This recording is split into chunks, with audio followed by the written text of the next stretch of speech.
Hey y'all, welcome back. Today we're checking out Back on the Chain Gang is... What is it called? Back on the Chain Gang is more upsetting than you thought. It's funny how a song can sound so different from its real meaning. Back on the Chain Gang is definitely one of those songs. Back on the Chain Gang. Oh yeah. And this is a video request from Leo, so thank you very much for that. If you want to suggest a topic for a future video, check the link in the description. Now, before we go too far, I just want to take a moment to acknowledge two of the people we're going to talk about in this video.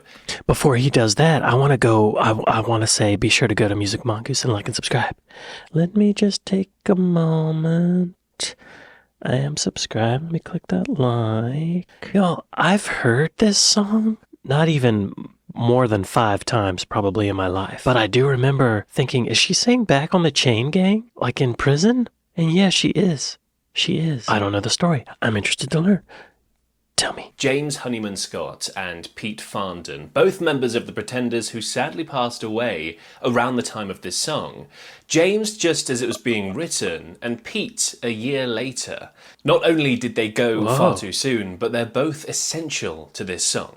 So, in 1982, the Pretenders were already well into a successful career. Their self-titled debut album in 1979 had put them straight on the map, cracking the top 10 in both the UK and the US. Their blend of punk rock energy, catchy hooks, and Chrissie Hynde's emotive lyrics was a great recipe and was immediately popular. Second album, Pretenders 2, was almost as successful as the first album, and the band were obviously the real deal. Already, they had a solid international fan base, a collection of hits, and earned a great live reputation through extensive touring. They were riding a real wave. And then, like all waves, it crashed. But not for long. Back on the Chain Gang came about after a period of turmoil. What are their biggest songs? Brass in Pocket, I'll Stand By You. That's the song I know. Back on the Chain Gang is number 3. Okay. The decision to fire their bassist of turmoil for the band. In 1982, the gang came about after a period crashed, but not for long. Back on the Chain Gang came about after a period of turmoil for the band. In 1982, they made the decision to fire their bassist, Pete Farndon, a founding member. Pete sadly found himself losing control of drug and alcohol issues. His substance abuse was affecting the band's ability to work and tour effectively. And as they started work on their third album, they decided to part ways with him. Pete just sort of drifted off. He was definitely taking a different direction musically. And that, it was obvious. But I think maybe probably because he was pretty stoned out, he didn't see it. It was there, everyone else could see it. It was very obvious that the thing wasn't happening. It wasn't happening. Oh, he was on the H word, y'all. Yeah. That's tough. Oh, and then he OD'd. Oh. That will make you go in a different direction musically, I would say. Damn. See it. It was there. Everyone else could see it. It was very obvious that the thing wasn't happening. But what they didn't see coming was a tragic twist of fate. Just 2 days after firing Pete for his drug problems, James Honeyman Scott, their talented lead guitarist, died suddenly at the age of 25. Oh my God. His death was caused by heart failure brought on by a mix of cocaine and heroin. It was considered an accident. I spoke to him on the phone and he said, he says, we were talking about the song Chain Gang, and he was saying, I got a load of new chords for this one part and I was playing it last night, and he was well into it. And he was very gung-ho to go out and find a bass player.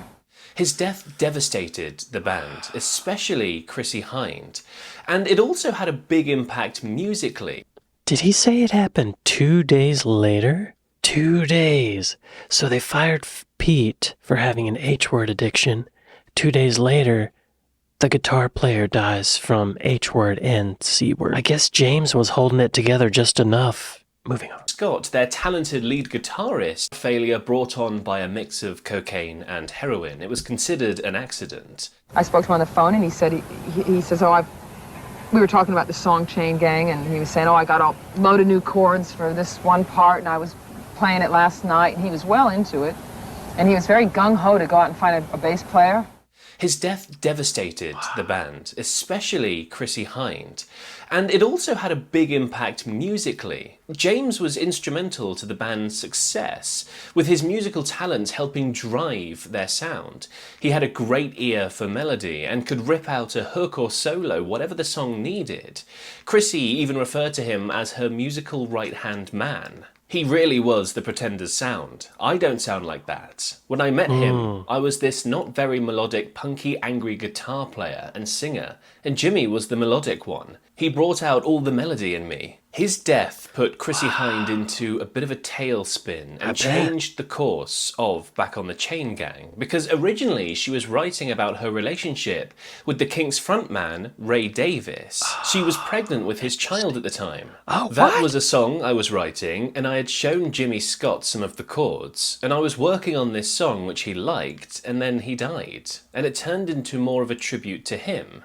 And one of the key lines is very literal in this song. It did start out where I found a photograph of someone in my suitcase when I was rummaging through it one day.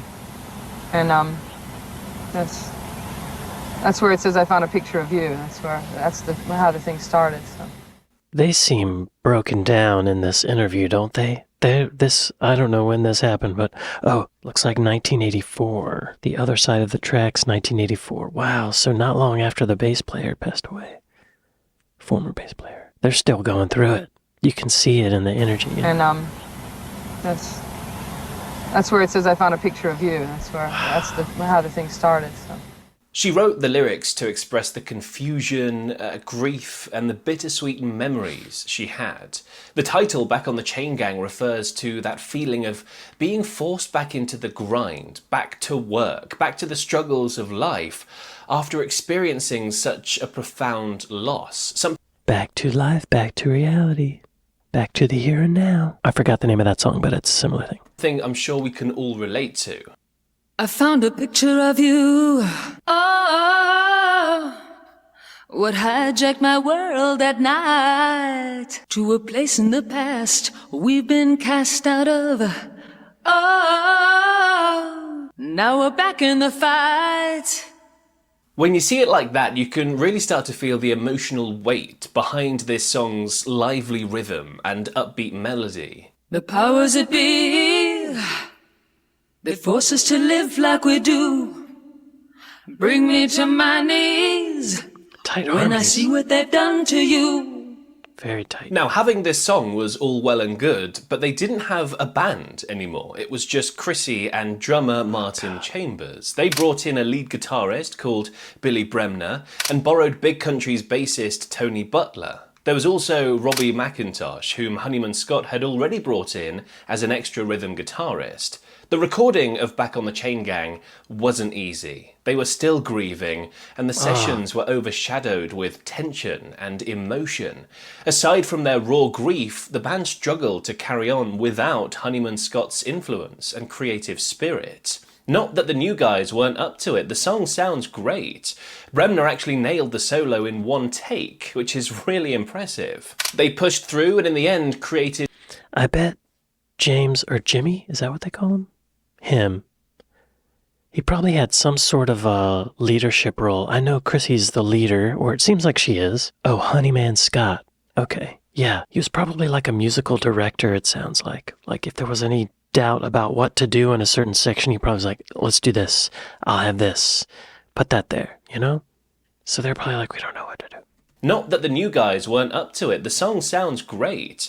Bremner actually nailed the solo in one take, which is really impressive. They pushed through and in the end created a great song. And actually, producer Chris Thomas deserves a lot of credit for that. Chris Thomas. Without a doubt. Chris Thomas started at Abbey Road, and I think he worked on the Beatles' White Album. I think he actually played Mellotron on something. The Continuing Story of Bungalow Bill, maybe? Anyway, sorry. Chris Thomas. And actually, producer Chris Thomas deserves a lot of credit for that. Without a doubt, if George Martin was the fifth Beatle, then Chris Thomas was the fifth Pretender. He was hands-on in all aspects of the recording. Okay. Whereas a lot of producers produce from their phone in the car. He was there for every moment of whatever was going on. Thomas had been working with the band almost from day one and had his fingerprints on both their albums and their successful singles. He helped them develop their sound and bridge the gap between punk and pop. And he worked his magic again on Back on the Chain Gang. He had the band record the song as a live performance, using multiple tracks to record different members, and then spliced together all the best takes. I think that live setting helped lend the music a more personal, in-the-room feeling.